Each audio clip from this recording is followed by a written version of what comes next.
Assalamualaikum warahmatullahi wabarakatuh. Perkenalkan, nama saya Deviti Anwar, NIM 2019 143596. Saya di sini ingin membahas tentang prinsip-prinsip dasar dan metode pendidikan kepramukaan. Prinsip dasar kepramukaan adalah asas yang meliputi dasar berpikir dan bertindak. Nilai dan prinsip dasar kepramukaan sebagai norma hidup setiap anggota gerakan pramuka ditanamkan dan ditumbuh kembangkan pada setiap peserta didik melalui proses penghayatan dan untuk diri pribadi dengan bantuan tenaga pendidik sehingga pengalaman dapat dilakukan dengan inisiatif sendiri.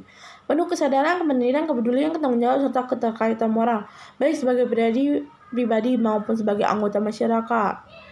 Lanjutannya, setiap anggota gerakan pramuka wajib menerima nilai dan prinsip dasar kepramukaan. Adapun prinsip dasar kepramukaan itu adalah: 1. Iman dan takwa kepada Tuhan Yang Maha Esa.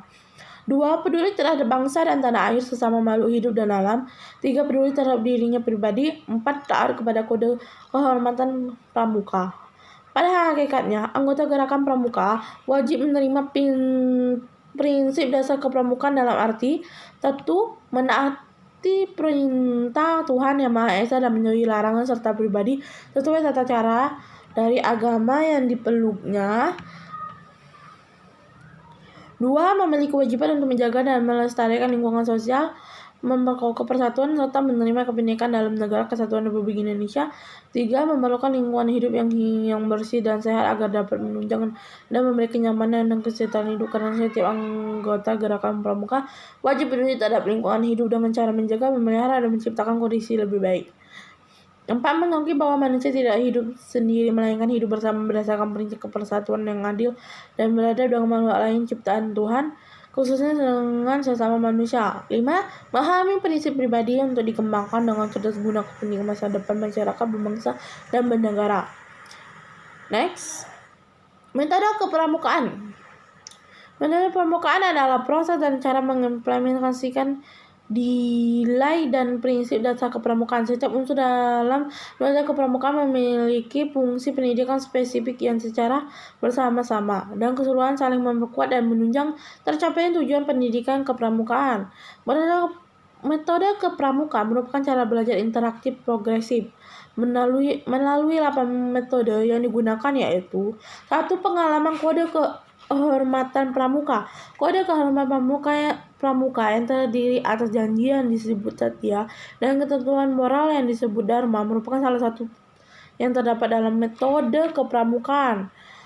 Pengalaman kode kehormatan pramuka ditetapkan pada kegiatan upacara pramuka, kegiatan pelantikan anggota pramuka saat mereka mengucapkan janji pramuka, yaitu saat dan dalam kehidupan sehari-hari agar perilaku mereka sesuai dengan dharma pramuka. 2. Belajar sambil melakukan atau learning by doing.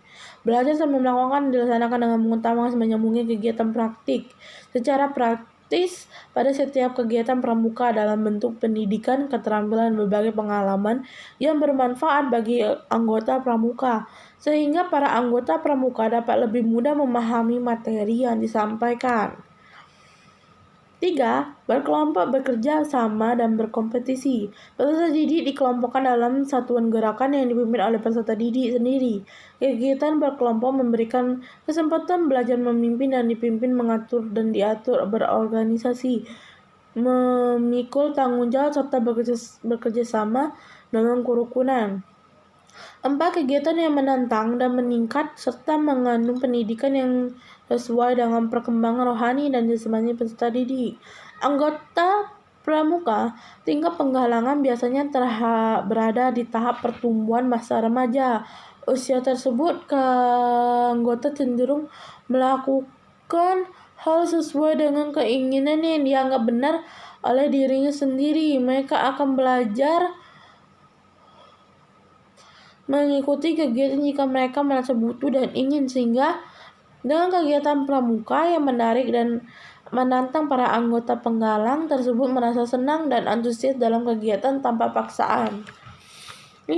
Kegiatan di alam terbuka. Kegiatan di alam terbuka merupakan kegiatan rekreasi yang edukatif dengan mengutamakan keselamatan dan keamanan, dan sering diikuti dengan kegiatan yang menarik dan menantang. Kegiatan dilakukan di alam akan menjaga pikiran dan badan serta akan menimbulkan pengalaman tersendiri yang menguatkan ikatan seorang anggota pramuka dengan alam. Selain itu, Juga dapat melatih anggota pramuka untuk bertahan hidup di alam terbuka secara sederhana namun menyenangkan.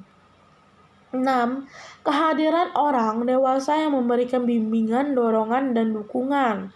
Anggota dewasa berfungsi sebagai perencanaan, organisator, pelaksanaan, pengendalian, pengawasan, dan penilai. Pada setiap kegiatan, pihak dewasa akan memberikan bimbingan dan pendampingan, sementara pihak muda akan melakukan konsultasi dengan pihak dewasa sekiranya ada permasalahan terjadi. Kegiatan pramuka pada kedua grup tersebut dilakukan dengan pengawasan dan koordinasi dengan pembina, sehingga jika suatu permasalahan dapat diselesaikan dengan baik. 7. Sistem tanda kecakapan. Tanda kecakapan diberikan kepada seorang anggota pramuka sebagai simbol bahwa dia telah mengamalkan nilai-nilai kepramukaan dan telah menguasai keterampilan-keterampilan tertentu. Tanda kecakapan digunakan untuk memberi penyemangat dan semakin menggugah jiwa pramuka, serta semakin bisa mengamalkan nilai-nilai kepramukaan. Tanda kecakapan biasanya ditempuh oleh anggota pramuka yang mempunyai minat tinggi dalam kegiatan pramuka. Nomor 8. Setiap satuan terpisah untuk putra dan putri. Metode kepramukaan menekankan sistem satuan terpisah untuk pramuka putra dan putri. Satuan pramuka putra dibina oleh pembina putra, sedangkan satuan pramuka putri dibina oleh pembina putri. Satuan pramuka tidak boleh dibina oleh pembina putri. Begitu pula sebaliknya kecuali pada perindukan siaga. Namun, walaupun satuannya terpisah, bukan berarti antara regu putra dan regu putri tidak bisa bekerja sama. Kedua satuan tersebut tetap dapat bekerja sama karena sistem dalam kegiatan pramuka untuk membangun kerjasama yang baik dalam regu. Sekian, terima kasih.